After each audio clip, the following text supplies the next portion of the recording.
5 Facts about the Spanish flu. Influenza, or the flu, is a type of virus that specifically targets our body's respiratory system. The virus typically infects your lungs, throat, or nasal passages. Because of the areas it infects, it's typically spread when someone with the flu sneezes, coughs, or talks.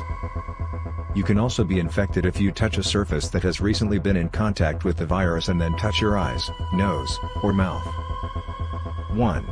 The Spanish flu was the deadliest pandemic the world has ever seen. Forget the flu you caught when you were a kid that you thought would be the end of both you and the human race. The worst flu on record is the Spanish flu, which struck the world from 1918 to 1919.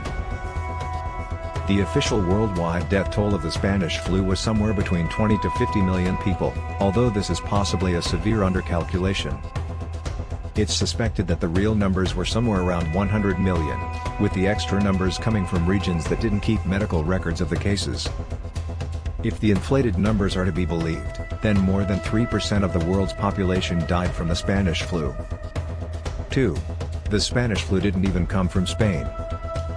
The Spanish flu struck in the early months of 1918, in the final year of World War I. In 1918, the majority of the world's nations were censoring media to prevent any unwanted news affecting the morale of their troops.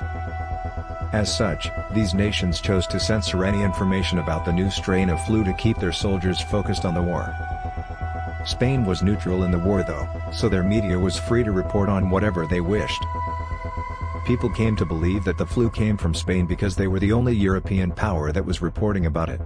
The irony here? Spanish media called it the French flu. 3.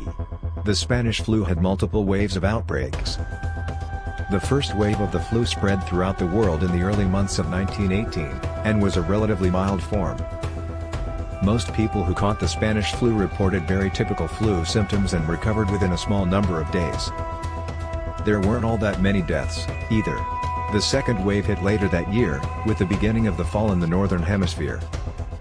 This second wave is said to have been much more deadly, possibly due to mutations in the virus.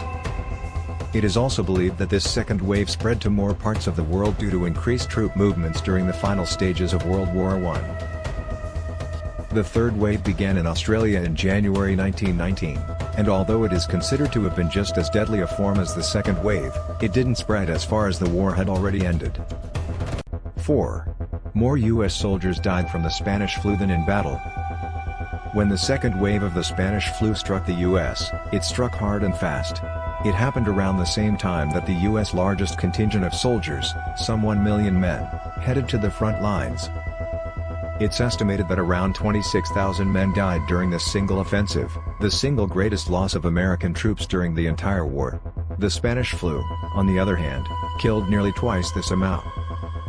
Around 15,000 soldiers lost their lives to the flu while stationed in France, with another 30,000 soldiers killed by the flu while on U.S. soil. 5. No one had any idea how to fight it.